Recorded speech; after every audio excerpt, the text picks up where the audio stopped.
So one of the fun and flashy little exercises we do here is flipping these big tires. In this video, I'm going to go over a couple of the safety measures and the basic techniques for flipping two different types of tires. So while we have smaller ones around our gym, these are the two most common types of tires you're going to find in a lot of different gyms. This is a 400-pound tire, a lot like the ones you would find in a lot of obstacle course races and mud runs, and in a lot of strength and conditioning gyms. This is a 600-pound tire. This is what you would find in a lot more strongman training gyms. Each one of these requires a different technique, and I'm going to go over those real quick. Regardless of the size of the tire, there's two things you're not wanting to do. One, you're not wanting to curl the tire. Those things weigh a lot, and that's going to put a lot of stress on the bicep tendon, and the last thing you want to do is rupture that. Second thing is you're not wanting to deadlift it. You're wanting to wedge your hips while moving forward and try to push the tire. If you do that properly, it's going to flip real easy. If you don't do it, you're just going to get it to your hips, and then, well, you're stuck curling it, which we don't want to do. So for a larger tire like this, one of the strategies is to get your upper chest up against the tire itself and try to push through it. You don't want to get too close to it. You want to actually start back like you're about to sprint. So for my setup, I'm going to start by getting my chest right up against the top rim here. I'm going to hook my hands around the grips, and that's going to just be there for moral support more than anything.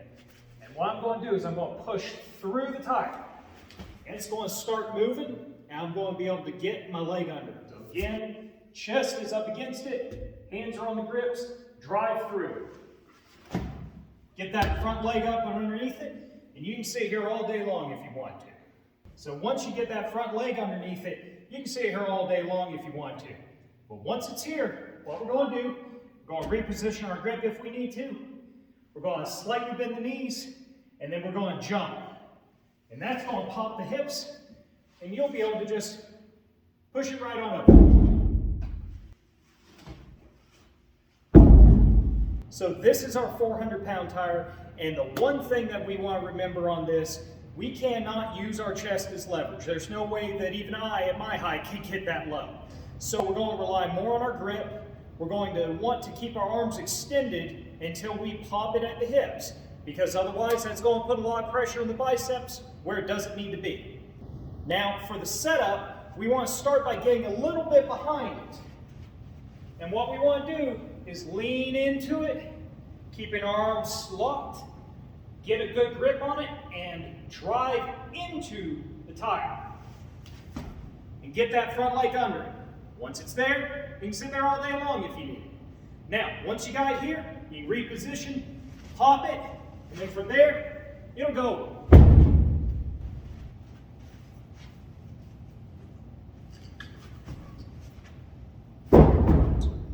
How you incorporate these into your programming is really up to your needs and goals and your equipment availability. Me personally, I love using strongman tires in conjunction with other things like kettlebell swings, sled pushes, battle ropes, because I personally find them a lot more stimulating and a lot more carryover to other things I do than standard cardio. Some of the athletes I train love using these because of the power aspect of it. It teaches you to move and explode. Otherwise, those tires aren't going to move. So whether you're wanting to train for conditioning or for power, these are useful tools.